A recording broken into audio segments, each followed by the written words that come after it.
Hello everyone, welcome to Being a Best Teacher YouTube channel. In this video, we are going to discuss the question paper of MEd third semester. This question paper belongs to Utkal University and the subject is Advanced Research and Method.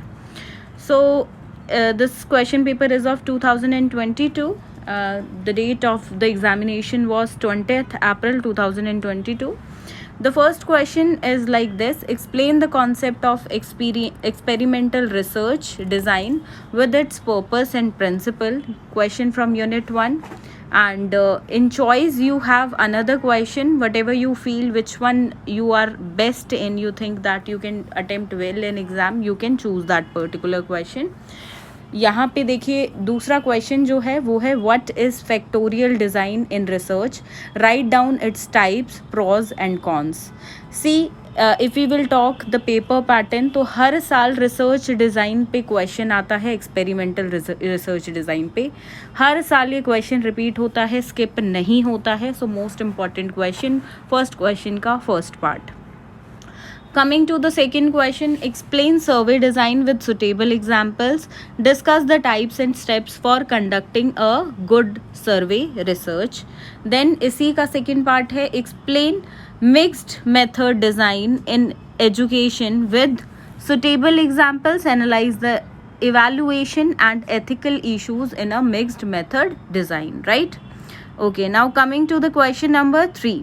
Explain the assumption of chi-square test and calculate the chi-square of the following data. देखिए इस पे भी question हमेशा आता है. This is one of the most important test and इस पे calculation based यानी कि आपका देखिए स्टैटिस्टिक्स बेस्ड भी क्वेश्चन पूछा जाता है. तो this is something which you can like आप इसको टिक कर सकते हो कि हाँ हर साल पूछा जाता है एंड यहाँ से आप अपने 14 मार्क्स जो हैं वो फिक्स्ड कर सकते हो. नाउ कमिंग टू इसी का जो पार्ट है, write short notes on one tailed and two tailed test and इसी का पार्ट है लेवल ऑफ सिग्निफिकेंस. 14 मार्क्स का है तो 7+7 में ये डिवाइड है. देखिए एक क्वेश्चन आपका स्टैटिस्टिक्स का रहेगा और एक थ्योरी बेस्ड रहेगा, स्टैटिस्टिक्स की ही एक्सप्लेनेशन. तो जो स्टूडेंट्स स्टैटिस्टिक्स में ज़्यादा अच्छा नहीं कर पाते हैं तो वो इन क्वेश्चंस के लिए प्रिपेयर कर सकते हैं. Now coming to the question 4, explain the steps in quantitative data collection with suitable examples. How one can estimate the validity and reliability of qualitative data. देखिए qualitative data और quantitative data पे भी question almost fixed है, पूछा ही जाता है हर साल. तो this is another important.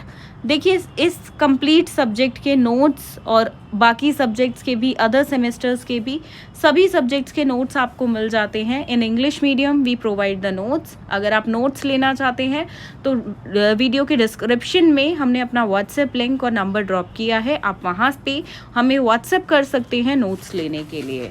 And with in 1 week या अगर एग्ज़ाम्स हैं तो बाय एयर 2 दिन के अंदर अंदर आपको जो है नोट्स प्रोवाइड करा दिए जाते हैं on your postal address. Okay इसी के साथ चॉइस में क्वेश्चन है, write short notes on basically content analysis and triangulation. पूछा भी जाता है, कई बार आ जाता है, नहीं आता है. Triangulation is not very important but content analysis पे ज़्यादा क्वेश्चन देखने को मिलता है. Coming to question number 5, explain the various forms of reports in educational research with proper examples. Another important question, educational research पे भी क्वेश्चन लगभग आता है.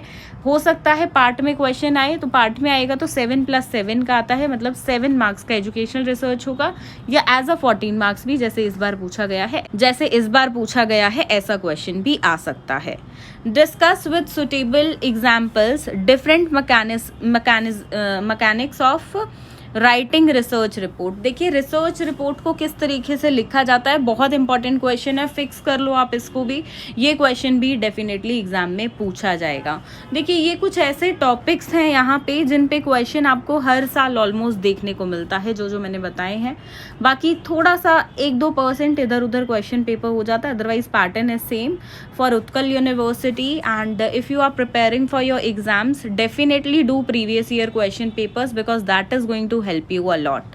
So all the best to all the students who are preparing for their exams. That's it for this video. Hope to see you all in next video very soon. And if you are new to the channel, do subscribe to my YouTube channel. Thank you.